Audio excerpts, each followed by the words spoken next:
Hubal was a god worshipped in pre-Islamic Arabia, notably at the Kaaba in Mecca. His idol was a human figure, believed to control acts of divination, which was in the form of tossing arrows before the statue. The direction in which the arrows pointed answered questions asked of the idol. The origins of the cult of Hubal are uncertain, but the name is found in inscriptions from Nabataraya in northern Arabia. The specific powers and identity attributed to Hubal are equally unclear. Access to the idol was controlled by the Quraysh tribe. The god's devotees fought against followers of the Islamic prophet Muhammad during the Battle of Badr in 624 CE. After Muhammad entered Mecca in 630 CE, he removed the statue of Hubal from the Kaaba along with the idols of all the other pagan gods. Hubal in Mecca. Hubal most prominently appears at Mecca, where an image of him was worshipped at the Kaaba. According to Karen Armstrong, the sanctuary was dedicated to Hubal, who was worshipped as the greatest of the 360 idols the Kaaba contained, which probably represented the days of the year. Hisham ibn al-Kalbi's Book of Idols describes the image as shaped like a human, with the right hand broken off and replaced with a golden hand. According to Ibn al-Kalbi, the image was made of red agate, whereas al-Azraqi, an early Islamic commentator, described it as of cornelian pearl. Al-Azraqi also relates that it had a vault for the sacrifice, and that the offering consisted of the 100 camels.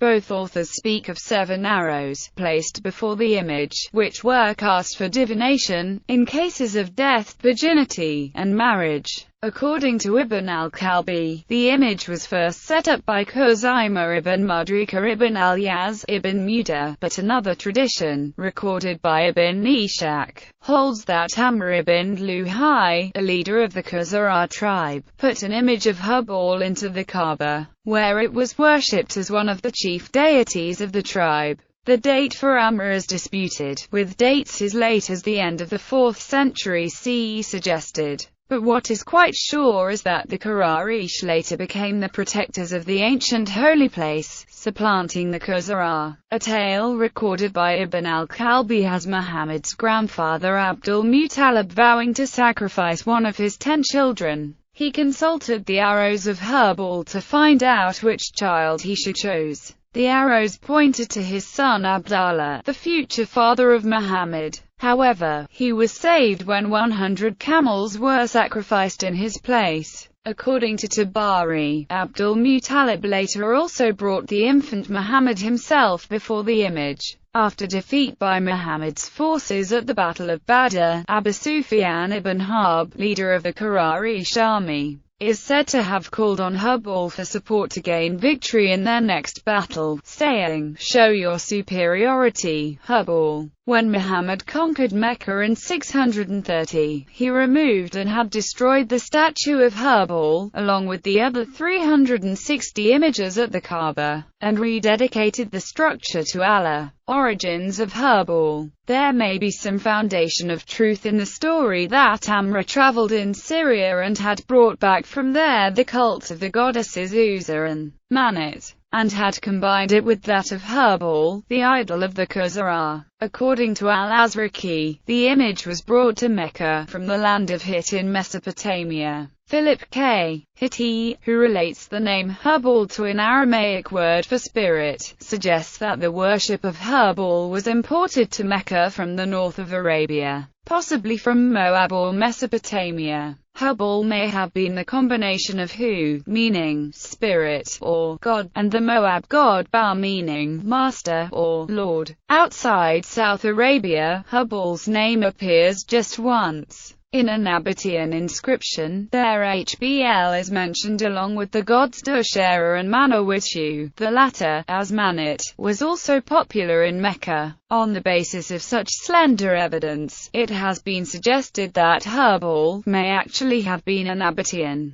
There are also inscriptions in which the word Hubal appears to be part of personal names, translatable as son of Hubal or made by Hubal. Mythological role. The paucity of evidence concerning Hubal makes it difficult to characterize his role or identity in pagan Arabian mythologies. The 19th-century scholar Julius Wellhausen suggested that Hubal was regarded as the son of Al-Lat and the brother of Wad. Hugo Winkler in the early 20th century speculated that Hubal was a lunar deity, a view that was repeated by other scholars. This was derived from Ditolf Nielsen's theory that South Arabian mythology was based on a trinity of moon father, sun mother and the evening star envisaged as their son. More recent scholars have rejected this view, partly because it is speculation but also because a Nabatean origin would make the context of South Arabian beliefs irrelevant. Misha Eliade and Charles J. Adams assert that he was a god of rain and a warrior god.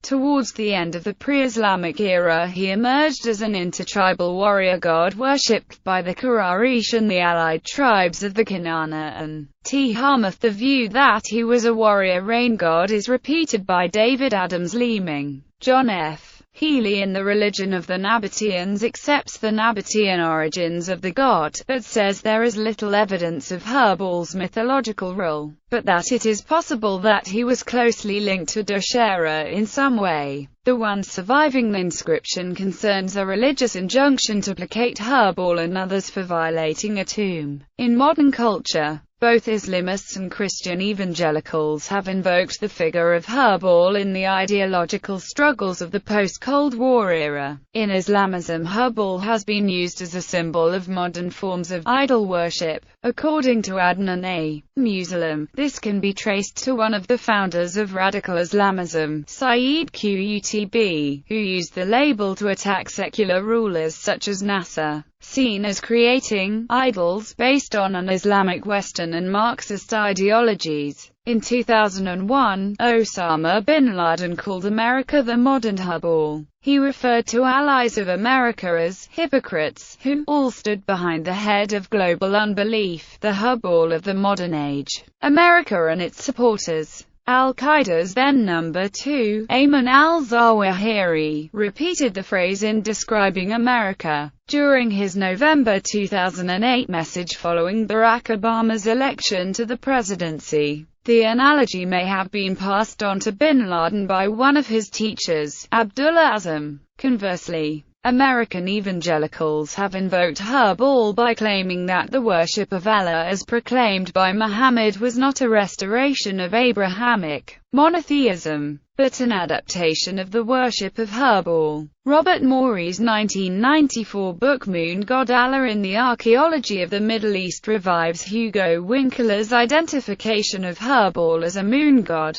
and claims that worship of Allah evolved from that of Hubal, thus making Allah a moon god too. This view is repeated in the Chick tracts, Allah Had No Son, and The Little Bride. It has been widely circulated in evangelical and anti-Islamic literature in the United States. In 1996, Janak Parshall asserted that Muslims worship a moon god in syndicated radio broadcasts. In 2003, Pat Robertson stated, "The struggle is whether Hubal, the moon god of Mecca, known as Allah, is supreme, or whether the Judeo-Christian Jehovah God of the Bible is supreme." These views have been dismissed by both Islamic and secular scholars. Farzana Hassan sees these claims as an extension of long-standing Christian evangelical beliefs that Islam is pagan, and that Muhammad was an impostor and deceiver. Literature circulated by the Christian Coalition perpetuates the popular Christian belief about Islam being a pagan religion, borrowing aspects of Judeo-Christian monotheism by elevating the moon god Hubal to the rank of supreme god, or Allah. Muhammad, for fundamentalist Christians, remains an impostor who commissioned his companions to copy words of the Bible as they sat in dark, inaccessible places, far removed from public gaze.